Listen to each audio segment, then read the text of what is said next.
Welcome to Cooking with Bunjie. Haven't done that in a while. This is Eric Barnes from Dual Thread Outdoors. We're going to do a few YouTube videos today. He came up. We're going to have some Smashburgers. Figured we'd make a video about how to make Smashburgers out of venison. I don't know if I'm certainly not an expert about it, but if you follow the Facebook page, holy cow, get a whiff of the jalapenos. Look at that, kid. It's like tear gas. No, it's not. It's going to be awesome. We're going to leave them over there out of the way so the rest of the family doesn't have to have the jalapenos. So Eric and I will enjoy those. Get the seeds off the spatula as we're doing it. Keep them over there in their own area. And we'll keep the onions going because that's the first step. We season the griddle with that. They look burned, but that's the whole point of the Blackstone. It's supposed to be a little burned, but whatever. I do have the Blackstone on high so that we can get it nice and hot. And the one thing that you need on your griddle is bacon grease. Oh, yeah. And that goes a long way. You like that too? Gotta have the bacon. Gotta have the bacon. One thing, and I've cooked bacon a variety of different ways, but I don't think anything does bacon better than like cast iron or a Blackstone or one of these type things. Pretty cool stuff. Just listen to that. Doesn't that sound good? You probably like that, don't you? I'm a big fan. Oh, yeah?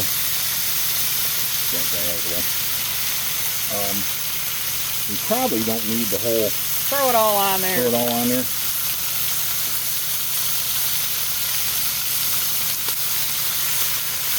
I will do that. I'll put it all on there. How about that? This is all Oscar Mayer bacon too, so we're pulling out all the stops for Eric. Right? Got the good bacon. Yeah. I don't know.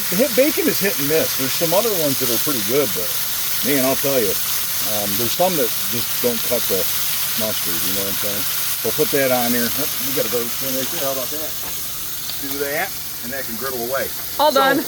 That's step number one. What we do is we get this going, and I'll just jump in and out of here as we're making the Smashburgers. But Eric and I were talking. He just got here, and he's telling me about does a lot of public land hunting. That's one of the reasons he and I first hooked up. You might check back. We've got some videos on the podcast before on scouting. Yep. Yeah, and he gave me some tips. I don't know anything about the public land and scouting and all that stuff. I get all my intel from him, time of year, everything, all the goodies. And also we did a scent-free video because he's a big scent-free guy like I am, you know. So all good. So you were telling me that you've got. Tell us this history of that buck you were telling us about. Which one? The one I'm waiting on or the one I already got on camera? Let's talk about the one that was on camera because I think that's where I cut you off, or where I told Genevieve to come out here and start doing this. And I'll burn myself on the bacon and take one for the team here while you're doing it. Yeah, I mean, there's a buck on public I've been hunting for a couple years. Can be a little recluse sometimes. I believe he's 6.5 years old. I've had him a lot more this year than I have yet. I was telling Rich, I really hope that on the point he's at, the acorns are dropping. If they are, I feel pretty good about my chances at him this year. There's some good bedding cover there, but the food's not there. He's just going to bed a different spot close to food. There's a lot of good bedding on the public I hunt. But we'll see. See what happens there. Hopefully, I've moved some of my cameras this year compared to where I normally put them, and I've been getting them more. So we'll see as the year progresses. Hopefully people are not in there. That's one of the big things with public is getting areas to yourself. Rifle, forget about it, but archery you can do that. And there's a buck I hunted really hard last year. Had 2 drop times, kind of earned the nickname Mr. Stickers, and I was a hunt off 3 or 4 different times. And another hunter found his shed this year on the weak side. He had basically 6 on one side, 3 on the other. So he's still alive. 3x6? Yeah. Oh, wow. Yep. So I'm pretty sure he made it as long as he didn't get taken out in the late winter, which I don't think he did, by whatever. So he's pretty old. He's probably 7 or 8. So waiting to get him yet, but normally I don't get him till later in the summer anyways. So see there, and got a couple other new bucks that I'm interested in, and a couple I want to give another year to. I'm kind of at the point now where I'm looking for 120 plus score wise. Later in the season I'd take like a 105, 110, but for most of the season I'll hold out for that. I did last year, and it did bite me last year, but that happens. So now tell me, we were just talking about that a little bit too. You had a really nice buck that you were looking at, 105 inches or so for the people that know how to do the math and all that stuff. But okay, so this is actually this is actually the same buck, that big 8-foot I'm talking about.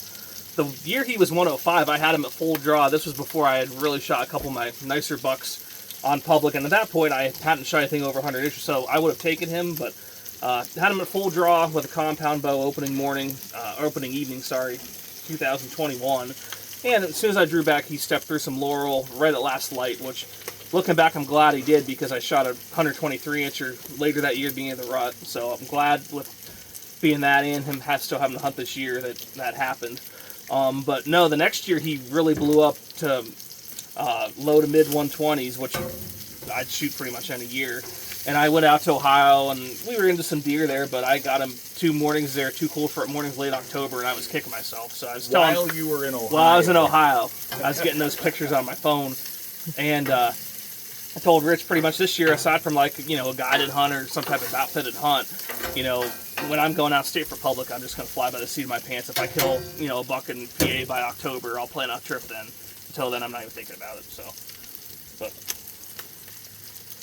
pretty good, and that shows you, like, you can find really good spots, you can find really good deer, and really good, hopefully really good Smashburgers right where you live. You don't have to necessarily travel to do that, right? Yep. Traveling's fun. I get a kick out of going yeah. other places and having the other opportunities, but one of the reasons, we were talking about this, one of the reasons I go down to Maryland, like in September, is so that you've still got October, November here. Oh, yeah. And you tend to know more about here. You got such an investment. Now, tell us about your investment in terms of time and cameras and all that other good stuff that you're doing on the state game lands while, you know, throughout the year, right? Because one thing that he does is camera stuff. Like I bought all those cameras, did a video about that a few years ago, and I put up a handful of them, but then I never put them up again. And Genevieve, I was talking about selling them, and she's like, "Don't sell them. You still want the camera." So We know where that's going. he knows about the camera stuff. Yeah. So yeah, I'm with the technology and service. I do run a lot of cell cameras on public, and I know that's been a hot button topic. A lot of people want to ban, but for me, I'm not getting a picture and running out there. I just do it because where I hunt's anywhere from 40 to 60 minutes away, and it just saves me a lot of time on gas check. And I leave them on once a day send. I don't need the picture instantly. I just need the up to date intel, you know, when they're moving through there and whatnot. Basically, my strategy is once season ends, I put on my hiking boots, put on the miles from like January to April. Give me the burgers. Between scouting, rescouting areas I already hunt, and scouting new areas, which I found 3 this year I have cameras at currently, and one of them actually produced a new shooter buck this week. So then do that, and then basically from April to early June I work out and get all my cameras out and ready. I get the lithium batteries in there, like I said, once a day send, just so that, and that usually with lithiums, they last me till December, which is plenty long enough, and some are still going on once I pull them. So that's basically what I do, and then monitor from there. I don't do a whole lot of summer scouting. Don't get me wrong, if that's all you have time to do, I mean, that's something great to do, but in my opinion, winter scouting is supreme, just because you can see all of last year's sign, you know, what they were doing last year, and assuming there's no food source change, which sometimes there is, you're probably going to see that same type of deer activity the next year. Yeah, I think one of the things you don't see year to year, that food source change, you might see it, but that has more to do with like logging maybe, or some of the state games, and acorns too. That's something you can do when you go check your cameras. You can look at those trees and see if you take your binoculars with you and look and see if those trees are producing. The other thing that I've noticed, like when you're talking about the winter time, Genevieve and I spend a lot of time out there in the winter, getting the exercise, going, having fun, doing all that stuff. And because that's what else you're gonna do in the winter when the leaves are off the trees. You can tell this year's rub from last year's rub, right? Kind of tell a scrape from, if it's still an active scrape or whatever, you can kind of get a feel for that it was active late in the year. That's a good sign. You might find some sheds. That's another thing you can do that time of year. And the other thing you can do too is find the trees that you're going to put your tree stands in. Yep. Now you use climbers, I think. Yep, I mostly use a climber. I do used a lone wolf for the past hanging hunts. But my climber, is a lone wolf sit and climb, which I do like that a lot. Pretty light, get you in and out and up pretty easy. Provides you that mobility. I haven't gotten to the saddle game yet, but I'm sure eventually I probably will be looking at that. But just haven't pulled the trigger on it yet. But I'm sure at some point I'm going to try it. I've tried everything, including saddles, right, Genevieve? Oh, I know. Yeah. But I think for me, the climber, I just couldn't get the hang of it, the coordination that's required. The saddle, the trees in a way for us as crossbow hunters. And you got a horizontal bow. Now what I'm doing just real quick, because we are still making the burgers, but I got some buns on there, and throw the buns on there, get them in that bacon grease, get them to sizzle up there and fry up, soak up some of that bacon grease and get a nice sear on the buns. And that will be the perfect Smashburger bun, hopefully. Can't hurt, right? right? As long as it's not too close to those peppers there. Yeah, I'll eat those ones. Me and Eric will eat those ones. You'll be all right. You'll survive. But when we're talking about the the hang-on that I've got, those ones I think are going to be a little bit more suitable for me. What do you think, kid? You think I'll survive for sure. them? Yeah. It's just more. What actually helped me, believe it or not, you get a kick out of this. When I was up in Manitoba, they had a one-man ladder stand, and it was the smallest one-man ladder stand, like way too small for me. Like, I couldn't have fit my Bunjie in there. That was just too big a crossbow for that ladder stand. But I shot a bear out of that stand, and I made it work. And it really convinced me that I can sit on a smaller stand. So I think I can make a hang-on work. That's the plan. So we'll see how it works out. Have you used hang-ons? Yeah, oh yeah. Okay. Yep. Yeah, on my private spots, I have a couple of them set up, and for compound hunting, they're awesome. Now, crossbow, you lose the shooting rail, but Yeah. I mean, if you're shooting freehand, which I think you do some of that, you'll be fine. You'll be fine out of them too. Close up will be no problem with that for me. Longer distances, you really want some kind of a rest. But I've, over the years, 20 yards and maybe up to 30 yards, shooting off my knee, not a problem. Yeah. Yep. Just use a Swhacker. A good mix. Some of them a little more seared than others. All right, well, if you can have that. Now here is the tricky part. So I am not an expert on Smashburgers, but the venison, that's what we're using here, is all just in balls, right? And then we take that and we put them on here. We're looking at where the hot spots are. 2, 4, 5, boom, boom, boom. Put that in there. 6, 8. And we'll get rid of that dude. We'll go back to my thing here. And then we'll get the onions off to the side. Those are a little more seared than I wanted, but what happens when you've been chatting and whatnot. And then what we're going to do, kid, remember this part? The fun part? I don't know, the risky part. Yeah. So I put the wax paper on there, and I am not telling you this is the way to do it. This is actually a bacon press. So you want to put it on there for a good 10 seconds. Get it as flat as possible. Work the edges good. Get it flat like that. Peel that bad boy up, and look how it's flattened all out, and you've got that lace going. Because when we peel that up, oops. Got a bug in my ear at the same time I'm trying to do the burgers. But when we peel that up, it'll have a nice, crispy lace on it, and it'll be great. So you got to really smash them good. Can't smash them too much. And don't worry about burning them, because they just aren't going to burn. That's just how it is. They're going to be kind of burned, but they're still going to be juicy. Now, this is venison only. I don't do anything. I didn't add anything to it. This is our Maryland deers, right? Yeah. And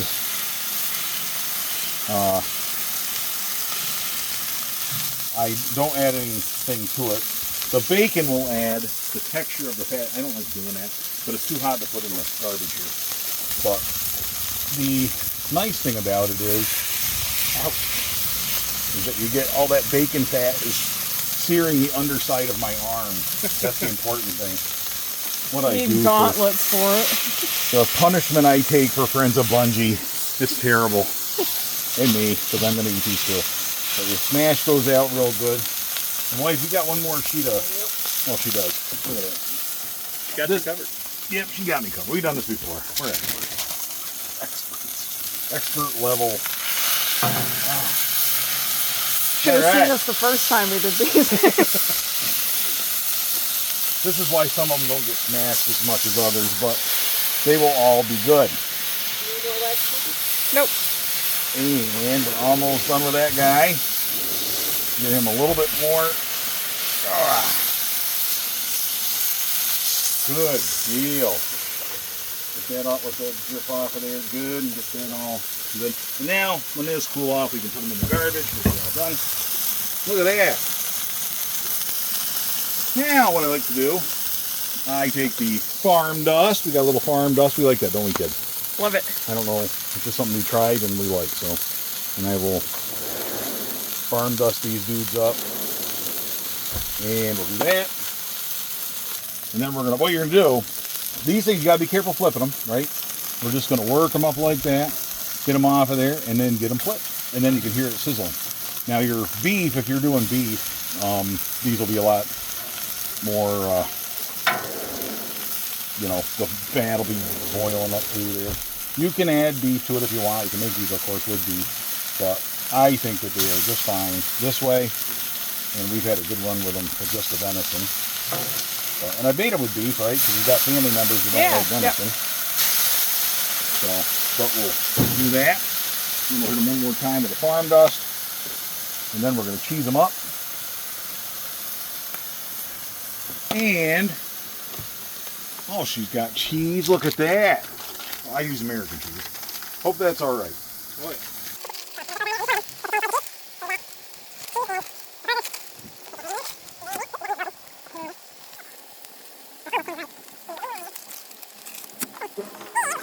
It's a greasy mess. Put that down in the garbage here. All right, they're about ready. Once that cheese melts good, then we're ready to take them out of there. You really can't burn them. We've put them in there an awful lot before. I don't think we've had too much problem with that, with the burning and whatnot. So there you go. We can start dressing these bad boys up. Thank you, White. And we'll start over here with this guy because he's been on there about the longest. Ooh, that's a nice one. We'll get some real lacy ones on the bottom. How's that, kid? That sound like a plan? I don't know if that part matters, but I'll eat that burned one. How's that? With the broken cheese. the defective cheese. Defective cheese. Throw them on there. Think we're good? Yeah. Good to go? And whoever gets that one is going to be lucky. We'll give that one to Eric, okay? Yeah. Since you're a guest. There you go. And we'll bring those onions and stuff in. You can throw them on as you see fit. Some people smash those right into the burger, and it's pretty awesome, but everybody likes it a little different. So we leave it like this. Look at that plate. Isn't that awesome? Get right in on those. And then, look at that. Take a screenshot of that with a picture of me with my burgers. I will in a second. Can you get a thumbnail out of that? Yeah. You don't.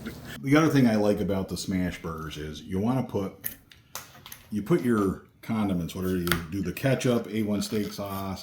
This is like a Big Mac sauce that's sugar-free or something, which I really, really like.